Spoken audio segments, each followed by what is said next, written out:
ፈረንሳይ ከስፔን ጋር እንግዲህ ባልተጠበቀ መልኩ አልልም፣ ምክንያቱም ስፔን ምርጥ ቡድን ስለነበረ። ብዙ ሰው ግን የፈረንሳይ ማጥቃት በደንብ አግንኖ ስለተመለከተው እውነትም ደግሞ ቶርናመንቱ ላይ የነበራቸውን ፐርፎርማንስ ስለተመለከተ አስገራሚም ስለነበሩ ይሄ ጨዋታ እንደው መሸነፉን ትታችሁት ስፔን ይወድቃል እና ያልቃል የሚል ጨዋታ ነበር በሰው አይምሮ ውስጥ የነበረው። ነገር ግን የስፔንን ጥራት በእጅጉ ያሳየ ፈረንሳይን በጣም ምንም ሳይሰሩ እንዲወጡ ያደረገ ጨዋታ ነበረ።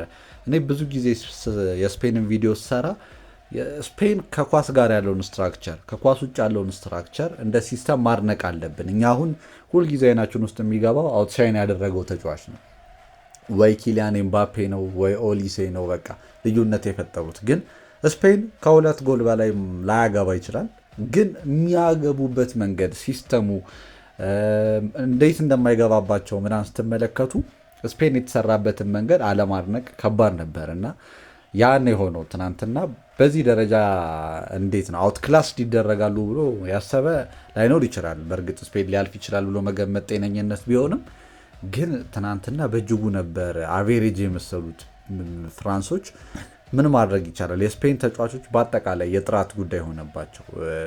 ኳሱን አንደር ፕሬሸር እንደፈለጉ ነው መቀበል የሚችሉትና ለፈረንሳይ በጣም ከባድ ሆኖ ነበር። ፈረንሳይ እንደውም ሪስክ እየወሰዱ ነበር። እኔ ስጠብቅ የነበረው ሜይ ቢ ሃይራፕም ፕሬስ ያደርጓቸው ነበር፣ ግን ሞሮፍ በደንብ በሚድ ብሎክ ይጫወታሉ። ኳሱን እንደነ ሞሮኮ እየጠበቁ ለመንጠቅ ምናምን ያስባሉ ብዬ አስቤ ነበረ። ግን ፈረንሳዮች የበለጠ ሪስክ እየወሰዱ ሊያጨናንቋቸው ሞከሩ።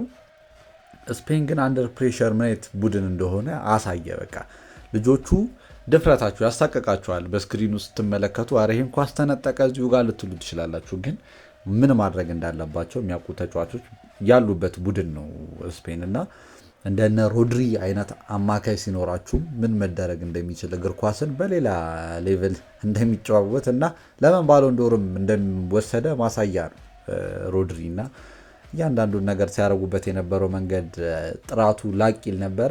እኔ ፈረንሳይ በትራንዚሽን አገኟቸው ብዬ ያሰብኩት ኳስ እኔ ከጨዋታውን ሙሉን አይቻለው። የዴምቤሌ አንድ ኳስ ለኤምባፔ ጥሩ አድርጎ ያሻገረለት ነበረ። ነገር ግን እሱ ማኔጅ እስኪያደርገው ድረስ ለምሳሌ አንዱን ኳስ ዞሮ ተርን አድርጎ ሁለተኛውን ውሳኔውን እስኪያስተካክል ድረስ የስፔን ሬስት ዲፌንስ በጣም ጥሩ አቋም ላይ ነበር ለማለት ይቸግረኛል። ግን የመጡበት ፍጥነትና እሱን ለማስጣል ያደረጉት ርብርብ ግን ሌላ ሌቭል ነው እና ይህ በጣም የሚገርም ጉዳይ ነው። መደነቅም አለባቸው። እውነት ለመናገር ፋይናሊስት መሆን በጣም ተገቢ ያደርጋቸዋል። ምን አይነት ጥሩ ቡድን እንደሰሩ ላሚን ያማል እኔ እስካሁን ቶርናመንቱን እያየሁት ነው።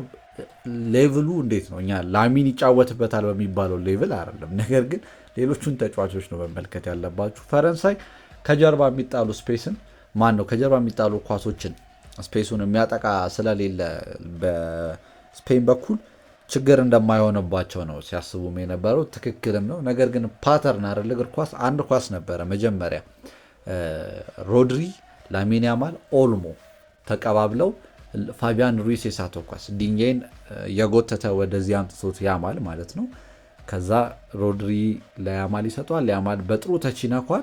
ከዛ በኋላ ነው ኦልሞ በተረከዝ ወደ ኋለኛው ስፔስ ኳሱ እንዲሄድ ማድረግ የቻለው። ከዛ በኋላ ለፋቢያን ሩይስ ሰጥተው ኡፓሚካኖ ኳሱን ነክቶ አወጣው እና ያን ኳስ ስትመለከቱ ስፔን ከጀርባ የሚጮት የለውም። ከጀርባ ማለት ለምሳሌ ሮድሪ አሁን ዝም ብሎ ኳሱን ቢያሻማው ሮጦ ራነር ስላልሆኑ ቦልቱ ፊት ስለሆኑ አብዛኞቹ ተጫዋቾች ያንን ስፔስ ስጋት ይሆናል ብሎ ማሰብ ትንሽ ላይ ይችላል። በሁለት አጋጣሚ ላሚን ያማል ኦፍሳይድ የገባበት አጋጣሚ ነበር፣ ጎሉን ያስቆጠረበት። እንዲህ ከጀርባ የተጣሉ ኳሶች ናቸው። ነገር ግን ያ የስፔን ትሬድማርክ ነው ለማለት ያስቸግረኛል። እንደ ስታይል ስፔን ቦልቱ ፊት የሚባሉ ተጫዋቾችን ነው እዚህ ጨዋታ ላይ ማስገባት የቻለው። በተለይ በጣም ያደነኩት እኔ ካውንተር ፕሬሲንጋቸው አስገራሚ ነው። ስፔኖች ልክ ፈረንሳዮች ኳሱን እንደያዙ ተረባርበው ነው መጥተው የሆነ ሪትማቸውን ሊያሳጧቸው ሲሞክሩ የነበረው። ኩኩሪያ ጃምፕ እያደረገ በዛም በኩል ኤምባፔ ለመሄድ ሲሞክር ቶሎ ጃምፕ እያደረጉ ምናምን እና ከሪትም ውጭ ለማድረግ በጣም እድል የሚሰጣቸው ሁኔታ ነበረ። ፈረንሳይ ይህንንም አድርጓል። እውነት ለመናገር እኔ ፈረንሳይን አሁን ዝም ብሎ ከመሬት ተነስተን አንተችም፣ ግን አድርገዋል። ነገር ግን የስፔን ጥራት ተለየ።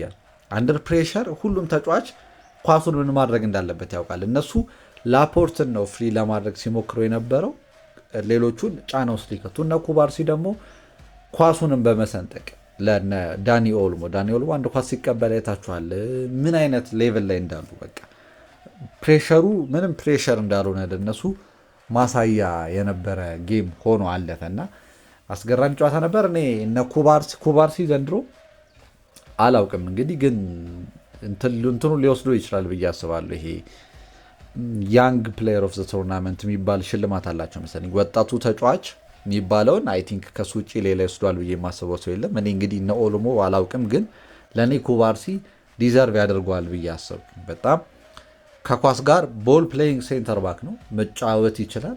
ከኳስ ውጭ ደግሞ አግሬሽን ውስጥ ትክክለኛና የተመጠነ የቱ ጋር ውሳኔው መወሰን እንዳለበት የቱ ጋር መወሰን እንደሌለበት ጠንቅቆ የተረዳ ተጫዋች ነው እና ኩባርሲ ይሄ ይገባዋል ብዬ አስባለሁ። አሁን ፋይናሊስትም ስለሆኑ በቃ የሚመጣው ቡድን የትኛውም ያንግ ተጫዋች እሱን ይበልጧል ብዬ አላስብም። ከአርጀንቲናም ከእንግሊዝም የሚመጡት በዚህ ሌቭል ፐርፎርም አድርገዋል ብዬ የማስባቸው የሉም እና እሱ ቢወስደው ተገቢ ነው ብዬ አምናለሁ። ባርኮላ ነበር የጀመረው ይህን ጨዋታ የስፔንን የጀርባ ክፍል ለማጥቃት ማለት ነው ይመስለኛል። እንደዛ ነው ሊሆን የሚችለው እንጂ ባርኮላ በምንም ተአምር ዴዝሪ ዱዌን ያስቀምጠዋል ብዬ እኔ አላስብም። ምክንያቱም ዴዝሪ ዱዌ ያለውን ቴክኒካል ጥራት ከመረዳት እና ምናልባት ስፒድ እንግዲህ ያዛኛው በጣም ይፈጥናል እና ከጀርባ ያለውን ነገር እሱ እንግዲህ እጠቀማለሁ ብለው አስበው ሊሆን ይችላል። ዴሾ ግን ባርኮላ ማለት በተደጋጋሚ ያየሁት ተጫዋች ነው። ድሪብል ማድረግ ላይ ፍጥነቱ በጣም ቆንጆ ነው፣ ግን አውትፑቱን ግን አልወደውም። በቃ ወርልድ ክላስን ከሆነ ሮ ታለንት ጋር በደንብ መገራት ከሚቀረው ተጫዋች ጋር ምን ይለያቸዋል ካላችሁ እንደዚህ አይነት ነገር ነው። አሁን ኪሊያን ኤምባፔ ቢሆን እንደዛ አይነት ኳስ ወር የሆነ የሚገርም ኳስ እድል ቢያገኝ ቶሎ ኳሱን ኮንቨርት የማድረግ አቅሙ ሌላ ሌቭል ነው። በቃ እሱንም እንደዚህ አይነት ስፔስ አይሰጡትም ሲጀመር።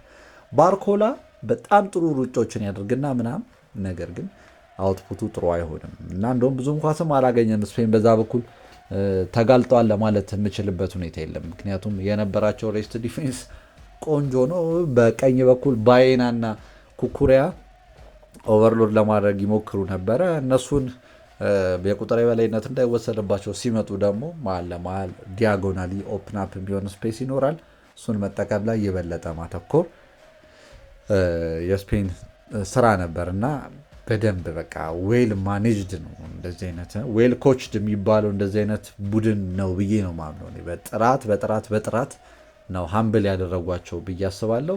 እዚህ ቶርናመንት ላይ የሚጸጽተው ብዬ ማስበው እኔ ኪሊያን ኤምባፔ እያደረገ ለመጣው ነገር አሁን እዚህ ጋር መቋጨቱ ትንሽ ያሳዝናል። እውነት ኢንዲቪጁዋሊ በጣም ምን ያክል ጥራት ያለውን ፐርፎርማንስ ያሳየን የነበረ ተጫዋች ስለነበር ማለት ነው እንጂ በቃ አውት ክላስድ የተደረገ ቡድን ነው የተመለከትነው። ሚድፊልዱ የፈረንሳይ ሚድፊልድ ከስፔን ሚድፊልድ ጋር በምንም ሊነጻጸርም የማይችል ነው። እንደውም አንድሬ ራቢዮ ከወጣ በኋላ ያኛውን ተጫዋች ከሆነ የሚባለው ገባ። ነገር ግን ስፔንን ሚድፊልዱን ምንም ማድረግ አትችሉም። ቦስ ነው የሚያደርጉት እነ ሮድሪ፣ ፋቢያን ሩይስ፣ ሌሎቹም እና ኦልሞ ማንም ብትሉ እዚህ ቡድን ውስጥ በጣም ጥራት ያለው ተጫዋች ነው ያለው በአጠቃላይ እና ይሄ ጌም መሸነፍ ተገቢ የነበረ እንደነ ዲኛ አይነት ደግሞ ዋጋ የሚያስከፍልም ሰው የነበረበት ነው። ምክንያቱም የያማልን ኳስ አንዴ እንኳን ዞር ቢል ሰው ሊመለከተው በሚችለው መንገድ ሪስክን የወሰደው ያማልም ፔናልቲውን ለማሰጠት ጭምር አውቆ ቴክኒካል በሆነ መንገድም ነው የመጣው። ባይነካው ኳሱን ይዞት ሊሄድ ከነካው ፔናልቲ እንደሆነ ስለሚታወቅ እና የዲኜ ደግሞ የማጥቃት አውትፑት እዚህ ገባ የሚባልም አይደለም። እንደው እዚህ ገባ የሚባልም ቢሆን በጣም ጥሩ ነው ቢባል ራሱ ያማል ስላለ ልክ ኑኖ ሜንዴሽ እንደሆነ ነው የሚሆነው። ስፔሱን ጥሎ ቢሄድ ስለሚጋለጥ በማጥቃቱ በኩል እንዴት ነው ጉዳት ይኖራል ማለት ነው። የኩንዴ ማጥቃት ዛት ማች ነበር በጣም ጥሩ ነው የሚባል አልነበረም። ስለዚህ በአጠቃላይ የዕለቱን ፐርፎርማንስ የነ ኦሊሴ ጥሩ ሞመንቶች አንዳንድ ነበሯቸው። በተለይ በትራንዚሽን ሊመጡ ሲሉ ሲነካቸው የነበራቸው ተቾች እና ሲያመቻቸው የነበረበት መንገድ ጥሩ ነው። ግን ኳሱንም ሲነጠቅበት የነበረው መንገድ እና ጨዋታው ላይ ኦሊሴ ያልነበረበት ዴምቤሌም እንደዛው ማለት ነው እና የእነሱን ስፓርክ ያልተመለከትንበት ጨዋታ ሆኖ አለፈ ማለት ነው። በአጠቃላይ ፈረንሳይ አሳዛኝ ተሸናፊ ነው። ፋይናል ይደርሳሉ የሚል ግምት በብዙ ዘንድ ነበር። ግን አንዳንዴ ኢንዲቪጁዋል ጥራትን ሲስተም እንደዚህ ሊያሸንፋል። በጣም የተዋቀረ ሲስተም እና ያንን የተመለከት ነው። የዛሬውን ጨዋታ እንጠብቃለን። ላይክ፣ ሼር፣ ሰብስክራይብ እናድርግ።